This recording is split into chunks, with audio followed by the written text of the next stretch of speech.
दिल्ली के तमाम इलाकों की तस्वीर आपके समक्ष हम रख रहे हैं। ये जो तस्वीर देख रहे हैं लाल किला के आसपास की तस्वीर है और चारों तरफ पानी ही पानी आपको नजर आएगा और हालात को बता रहे हैं। दरअसल पत्रकारों को इसलिए इस इलाके में उतरकर ये खबर आप सभी तक दिखानी की जरूरत पड़ रही है क्योंकि ये सिस्टम, प्रशासन, शासन, सरकार क्या कर रही है इसको लेकर और इससे सबक क्या लिया गया, ये जानना जरूरी है, इसको बताना जरूरी है और इसीलिए अभी सभी एक्शन में भी नजर आ रहे हैं। आपको दिखाते हैं एक रिपोर्ट, देखिए जरा।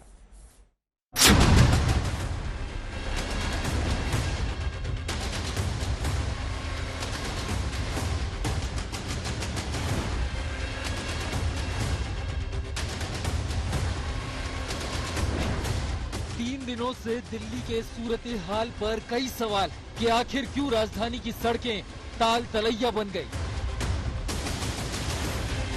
क्यों यमुना नदी दिल्ली के लोगों के लिए आफत बन गई, बाढ़ के हालात के बीच लोगों को कितनी मदद मिली। झीलों का शहर बन चुकी है देश की राजधानी दिल्ली।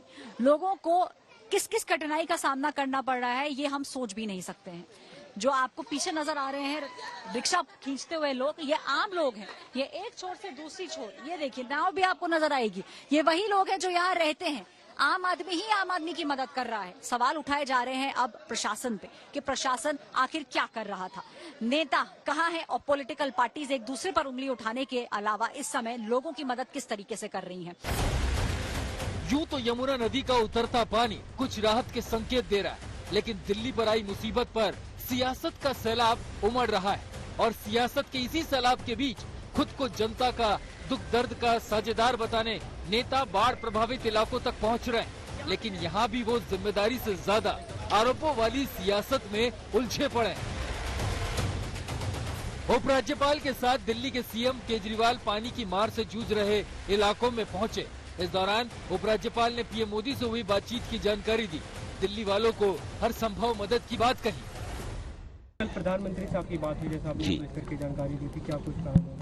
उन्होंने ये पूछा कि दिल्ली के क्या हालात हैं और क्या क्या एक्शंस लिए जा रहे हैं उसको करने के लिए, और उनका एक मेन कंसर्न ये था कि दिल्ली की जनता को कोई तकलीफ ना हो, इस बात का आप पूरा ख्याल रखें। तो हम लोग रात से ही सभी के टच में हैं।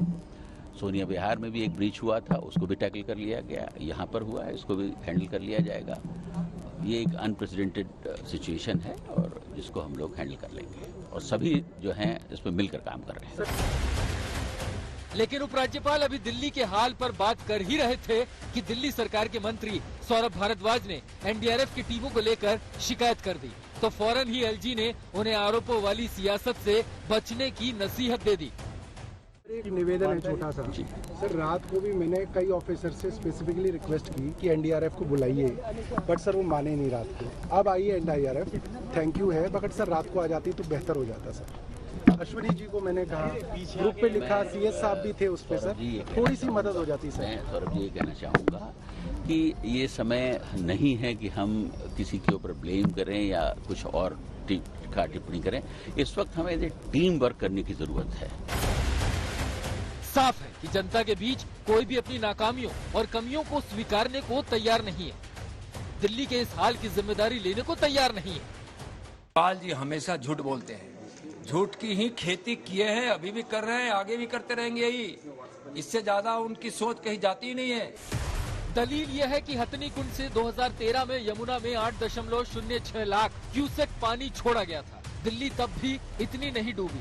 हथनी कुंड से 2019 में यमुना में 8.28 लाख क्यूसेक तक पानी छोड़ा गया था।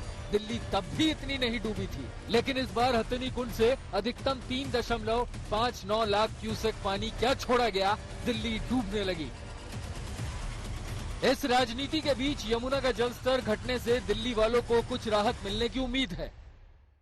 आज पानी थोड़ा सा नीचे गया है, उसकी वजह से ओखला वाटर ट्रीटमेंट प्लांट चालू हो गया है। अभी वो चालू करा के आ रहे हैं। तो कल सुबह तक अगर 207.7 तक भी पहुंच गया, अभी जैसे 208.2 है, 207.7 तक भी पहुंच गया, तो बाकी दोनों वाटर ट्रीटमेंट प्लांट फिर उसको ड्राई करके दोनों चालू हो जाएंगे। लेकिन सवाल वही बना हुआ है कि आखिर ये देश की राजधानी में ये नौबत क्यों आई? क्या इस हाल से कोई सबक लिया जाएगा या फिर पानी उतरने के साथ ही इस मुसीबत के अगले संकट तक के लिए इसे भुला दिया जाएगा। आज तक ब्यूरो।